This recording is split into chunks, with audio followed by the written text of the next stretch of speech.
आप सभी का खैर मकदम है आपके अपने official YouTube channel chalk and duster academy में एक बार फिर से। उम्मीद है आप लोग खैर आफियत से होंगे और आज फिर से हाज़िर हूँ मैं आप लोगों के सामने एक नए सेशन के साथ। और आज का जो हमारा सेशन है वो बात करेंगे सी टेट उर्दू पेडागोजी के हवाले से। ये जो है वो आप लोगों को जो है वो सी टेट उर्दू के हवाले से 2026 से जो है वो आपको तैयारी कराई जा रही है, जिसका एग्ज़ाम 6 सितंबर को होना तय पाया गया है। तो इससे पहले हमने भाषा के हवाले से बात की थी और भाषा की जो अर्जन की बात होती है उसके हवाले से हमने बात की थी। और आज हम लोग बात करेंगे भाषा के अधिगम की, यानी कि आमोजिश की बात करेंगे। तो इसमें जो है वो दो भाग होते हैं, या कह सकते हैं भाषा को जो है वो दो इदवार में तकसीम किया गया है, या उसकी जो है वो दो सूरतें होती हैं ज़बान की सीखने की। एक होती है फ़ितरी और एक होती है रस्मी। ये जो फ़ितरी होती है ये हमारी इब्तिदाई दौर पे होती है, या हम लोग कह सकते हैं कि ये जो इब्तिदा है ये फ़ितरी जो है वो नेचुरल है। और इसका जो माहौल है या उसको जो सिखाया जाता है परिवार के लोगों से, रिश्तेदार के तरीके से, आस पड़ोस के लोगों से जो है वो सीखी जाती है। जबकि रस्मी जो है वो बाहर, घर से बाहर सीखी जाती है और ये जो है वो स्कूल में, कॉलेज में जो है वो सिखाई जाती है, जिसके रूल और रेगुलेशन होते हैं। तो ये आज का जो टॉपिक है वो है दूसरी ज़बान के आमोजिश के मरहले, यानी कि द्वितीय भाषा अधिगम के चरण।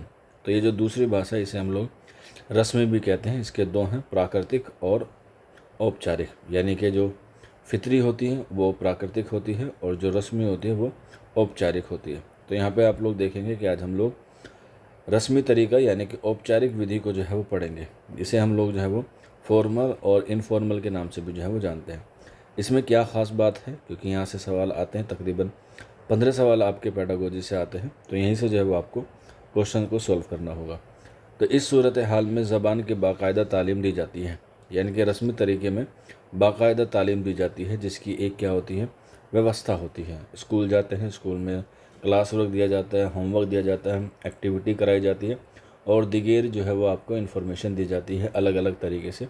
और ये जो है वो एक ऑर्डर के तहत होता है, एक कायदे के तहत होता है और एक नियम कायदे कानून की तरह से जो है वो आपको इसकी तालीम दी जाती है, जिसमें आपका शामिल होता है उस्ताद, स्कूल और तदरीस वसाइल मौजूद होते हैं। यानी कि टीचर होता है, मकतब या मदरसा होता है और उसमें पढ़ाया जाने वाला जो है वो निसाब होता है।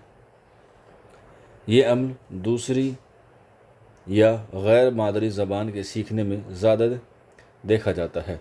यानी कि अगर आपकी एक मादरी ज़बान है, मान के चलिए आपको जो है वो हिंदी पैदाइशी है, लेकिन आप लोग इंग्लिश सीखना चाहते हैं, या फिर आप लोग जर्मन सीखना चाहते हैं, या आप लोग स्पेनिश सीखना चाहते हैं, तो इसके लिए आपको जो है वो रस्मी तरीका जो है वो अपनाना पड़ेगा, जो हमारी क्या होती है, गैर मातृभाषा होती है। इसके बाद इस ज़बान के आमोजिश या ज़बान सीखना जो है वो कहा जाता है, यानी कि इसे भाषा अधिगम, लैंग्वेज लर्निंग जो है वो कहा जाता है। क्योंकि हम लोग मातृभाषा के अलावा दूसरी भाषा जो है वो सीखते हैं, जो हमारी कमर्शियल लैंग्वेज हो सकती है या फिर वो हमारी प्रोफेशनल लैंग्वेज हो सकती है, जिससे हमें जो है वो आगे चल के कोई डिग्री मिलती है और फिर उससे जो हमारे पास सर्टिफिकेट इकट्ठा होते हैं। तो ये सारे औपचारिक विधि के तहत जो है वो किया जाता है। अब इसको सीखने के या इसको समझने के लिए 5 जो है वो क्या है, मरहले हैं, यानी कि 5 जो है वो इसके चरण हैं। इससे पहले वाली क्लास में हमने जब बात की थी फितरी की, तो उसमें जो है वो 6 चरण थे और जो 30 माह तक जो है वो डिवाइड थे।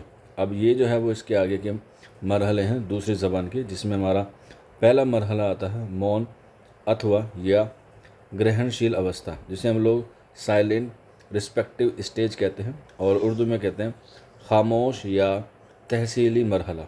इसमें क्या बात होती है, ये क्यों डिवाइड किया गया है या क्यों इसे हम लोग मौन की कैटेगरी में रखते हैं, तो आइए इसमें देखते हैं। सीखने वाला ज़्यादातर सुनता है और कम बोलता है। यानी कि जो स्टूडेंट होता है, यानी कि शिक्षार्थी होता है, वो अधिक सुनता है और कम बोलता है। जैसे टीचर पढ़ाता है तो आप लोग जो है वो टीचर की बात को ध्यान से सुनते हैं। जो भी आपका 30 मिनट का पीरियड होता है, 35 मिनट का पीरियड होता है, तो यहाँ पर जो टीचर होता है वो ज़्यादा बोलता है और जबकि स्टूडेंट होता है वो क्या होता है, कम बोलता है। इस मरहले में अल्फाज और मायने को समझने की कोशिश की जाती है। यानी कि इसमें जो बात कही जा रही है उसके अल्फाज और उसके मायने को जो है वो समझने की कोशिश की जाती है। जैसे मैं आपको पढ़ा रहा हूँ तो यहाँ पे आपको पता है कि यहाँ पे उर्दू के साथ साथ मैं आपको हिंदी में भी जो है वो वर्ड्स बताता हूँ, ताकि आप लोग जो है अच्छी तरीके से समझ पाए। और अच्छे तरीके से उसे जो है वो रिलेट कर पाएँ। तो यही क्या है, ये हमारा एक मरहला है दूसरी ज़बान सीखने का। इस अवस्था में शब्दों और अर्थों को समझने का क्या किया जाता है, प्रयास किया जाता है। मिसाल के तौर पे उस्ताद की बात गौर से सुनना।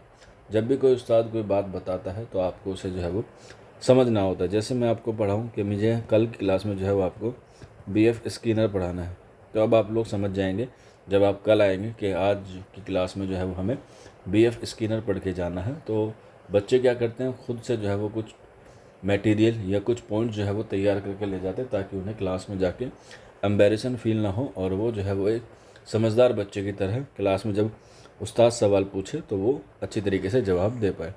इसके बाद दूसरा आता है हमारा इब्तिदाई तकरीर का मरहला, यानी कि प्रारंभिक वाक अवस्था।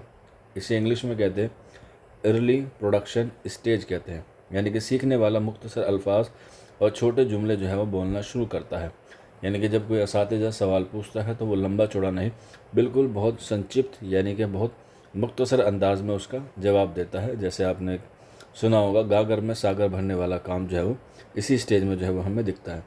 जवाबात अमूमन एक या दो लफ्ज़ पर जो है वो मुश्तमिल होते हैं।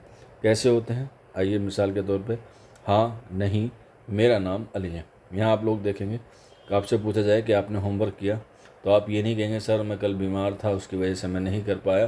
तो इसका सीधा सा सिंपल ये हो सकता है सर नहीं, कि मैंने होमवर्क नहीं किया। इसके अलावा हाँ, आप हमने आपको कल होमवर्क दिया था, क्या आपने मुकम्मल किया? तो सब बच्चे कहते हैं हाँ। तो यानी कि वो बात जो है वो लंबी चौड़ी नहीं, बहुत मुख्तसर की जाती है। यहीं पर अगर पूछा जाए कि आपका नाम क्या है, तो ये नहीं कहते हैं कि मेरा नाम अली है। तो यानी कि यही बात है कि यहाँ पर जो है वो अल्फाज को बहुत मुख्तसर अंदाज में जो है पेश किया जाता है ताकि सामने वाला बोर ना हो और सामने वाले पर जो है वो एक अच्छा इम्पैक्ट जाए। इसके बाद आता है तकरीर की इब्तिदा, यानी कि भाषण का प्रारंभ, स्पीच इमरजेंस स्टेज जिसे हम लोग कहते हैं। सीखने वाला सादा जुमलों में इजहार जो है वो करने लगता है। यानी कि कोई बच्चा जब सीखता है और वो सीखने की कोशिश करता है तो उसे जो है वो इम्प्लीमेंट करता है, यानी कि उसे अमल में लाता है, तो उसे जो है वो हम लोग तीसरी स्टेज में रखते हैं। इसके बाद गलतियाँ होती हैं लेकिन राब्ता कायम हो जाता है। बिल्कुल, जब बच्चा कोई दूसरी ज़बान सीखता है तो उससे गलतियाँ होना क्या है, लाजमी है। जैसे बचपन में आप लोगों ने बाइसिकल चलाई होगी तो ऐसे नहीं कि एक बार में ही आ गई होगी, आप कई बार गिरे होंगे, कई बार चोट लगी होगी, लेकिन फिर भी आपने जो है वो उसे चलाना नहीं छोड़ा और आखिरकार आपने जो है वो बाइसिकल चलानी जो है वो सीख ली। ठीक उसी तरीके से जो है वो ज़बान के हवाले से है। शुरुआत में गलतियाँ होती हैं, मुज़क्कर मुअन्नस की, वाहिद जमा की, जेंडर की, तो इस तरीके से वो गलतियाँ होती हैं, लेकिन ये फिर बाद में क्या हो जाती हैं, दुरुस्त हो जाती हैं, ताकि इंसान जो है वो गलतियाँ करता है और फिर गलतियों से सीख लेता है। मिसाल के तौर पे मैं बाज़ार जा रहा हूँ, बिल्कुल, लेकिन अगर कोई इसे उल्टा बोले कि मैं बाज़ार जा रही हूँ, जबकि वो लड़का है लेकिन वो बोल रहा है दूसरे टोन में, तो ये क्या हो जाएगा, गलत हो जाएगा। जब कोई दूसरी ज़बान सीखता है तो उसमें जो है वो गलतियाँ होती हैं। ख़ास तौर पे आपने देखा होगा कि जब कोई अंग्रेज़ हिंदी बोलता है तो उसमें जो है वो उसमें लास्ट में फ़र्क होता है, या और दीगर इलाकों में भी जो है वो अलग अलग तरीके से जो है वो ज़बान को बोला जाता है। तो ये क्या है, ये इब्तिदाई गलतियाँ होती हैं भाषण की, यानी कि स्पीच की, जो आगे चल के जो है वो सुधारी जा सकती हैं और इसके लिए जो है वो उन्हें स्कूल या कोई मेंटर की जो है वो ज़रूरत पड़ती है। इसके बाद बात करते हैं इब्तिदाई रवाने, यानी कि प्रारंभिक परवा अवस्था। इसमें क्या होता है, इंटरमीडिएट फ्लुएंस स्टेज, यानी कि इसमें जो सीखने वाला बच्चा होता है वो अब गुफ्तगू जो है वो पूरी तरीके से करने लगता है।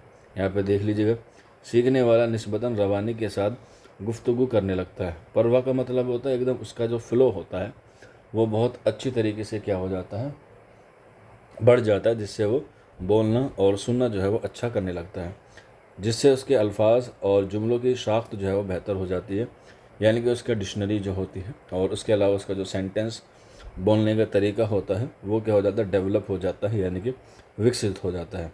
मिसाल के तौर पे रोज़मर्रा मौज़ूआत पर तफसील से बात करना जो है वो आपका इसी कैटेगरी में आता है, यानी कि दैनिक विषयों पर विस्तार से चर्चा करना कि कल खाना खाया, क्या बनाया था, क्या खाया था, होमवर्क किया, नहीं किया, या किसी और टॉपिक पे बात की जाए, तो वो जो है वो उस पर अपने ख़याल रखने पर क्या हो जाता है, कादिर हो जाता है। इसके बाद बात करते हैं आगे आला रवानी, यानी कि उन्नत परवा अवस्था। Advance Fluence stage. जैसे कि यहाँ पे एडवांस की बात की जा रही है तो बच्चा अब जो है वो बहुत आगे निकल जाता है ज़बान सीखने में। सीखने वाला तकरीबन मादरी ज़बान बोलने वालों की तरह इजहार करने लगता है, यानी कि जो उसकी गैर मातृभाषा है या वो दूसरी ज़बान है वो उसमें इतना परफेक्ट हो जाता है कि उसे लगता है कि ये जो बोल रहा है ये इसकी क्या है, मातृभाषा है। आपने देखा होगा कि कुछ बच्चे जो है वो हिंदी मीडियम से पढ़े हुए होते हैं, लेकिन वो अपनी प्रैक्टिस से, अपनी मेहनत से जो है वो इंग्लिश को इस तरह बोलते हैं कि उनको लगता ही नहीं है कि ये हिंदी मीडियम का छात्र है, जबकि उनको लगता है कि ये इंग्लिश मीडियम का क्या है, स्टूडेंट है। क्यों? क्योंकि उसने जो है वो अपने विचार, अपने ख्याल को जो है वो एक्सप्रेस करना जो है वो सीख लिया है। उसके अंदर जो है वो कॉन्फिडेंस क्या आ गया है, डेवलप हो गया है। और जब ये डेवलप हो जाता है तो हम लोग एडवांस स्टेज में पहुंच जाते हैं। पेचीदा ख्यालात और तसव्वुरात को भी आसानी से बयान कर सकता है। Difficult word, difficult thinking, difficult चीज़ों को जो बारे में जो है वो अब जान चुका है और वो उसका बयान जो है वो सहजता से करता है, यानी कि बड़ी आसानी से जो है वो उसे व्यक्त करता है। जैसे मुबाहिशा, यानी कि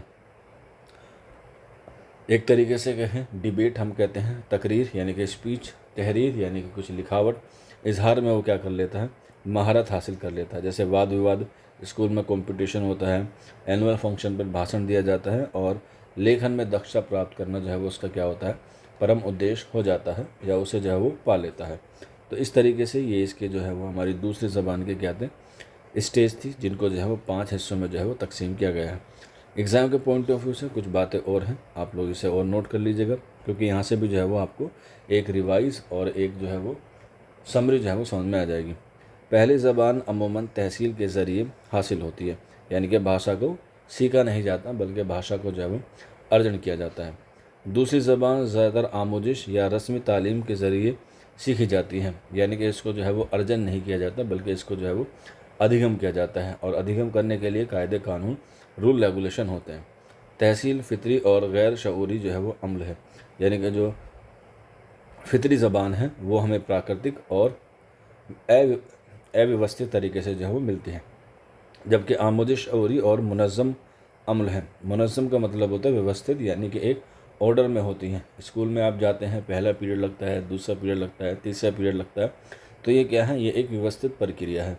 स्कूल डेली खुलता है, Monday to Saturday, Sunday off होता है, आपका वीकली टेस्ट होता है। ये सारी क्या है, ये प्रक्रिया हैं जो एक व्यवस्थित ढांचे में जो है वो दी गई हैं। इसके बाद एक राइटर हुए हैं जिनका नाम है स्टीफन क्रिशन के मुताबिक ज़बान के हुसूल में बामायनी माहौल बहुत अहम किरदार अदा करता है, यानी कि जो माहौल होता है अगर वो आपके लिए है और वो मीनिंगफुल है तो वो जो है वो आपकी लैंग्वेज सीखने में क्या होगा, बहुत महत्वपूर्ण योगदान जो है वो निभाएगा या वो जो है वो निभाता है। तो इस तरीके से ये बातें हुई आप लोगों के हवाले से, जो एग्ज़ाम के हवाले से आपको जो है वो पढ़नी है। इसके अलावा जो दूसरी ज़बान के मरहले हैं 5, वो आप लोग देख सकते हैं। पहला है खामोशी, दूसरा इब्तिदाई, तीसरा तकरीर, चौथा रवानी, पाँचवा आला रवानी यानी कि उन्नत पर्व। ये जो है वो 5 क्या हैं, उसके एग्ज़ाम हैं, एग्ज़ाम में आते हैं, तो आप लोग इन्हें जो है वो नोट कर सकते हैं या इस पर से जो है वो ऑप्शन पर जो है वो क्लिक कर सकते हैं। तो इस तरीके से आप लोग जो है वो ये ज़बान की भाषा की बात होगी। अब ये बात करते हैं भाषा शिक्षण के उद्देश्य। यहाँ से क्लास हम लोग जो है वो आगे आने वाली क्लास में जो है वो शुरू करेंगे। आपका जो है वो रिवीजन बैच जो है वो शुरू हो गया है। आप लोग अगर अभी तक रिवीजन बैच से नहीं जुड़े हैं तो रिवीजन बैच में जुड़ जाइएगा। उसकी फ़ीस महज 399 रुपये है। लिंक जो है वो डिस्क्रिप्शन में है। 25 जुलाई जो है वो रजिस्ट्रेशन की लास्ट डेट है, और रजिस्ट्रेशन के लिए ये नंबर दिया गया है 9045220432। इस नंबर पे भी आप लोग जो है वो रब्ता कर सकते हैं। आज के सेशन में इतना ही था। शुक्रिया।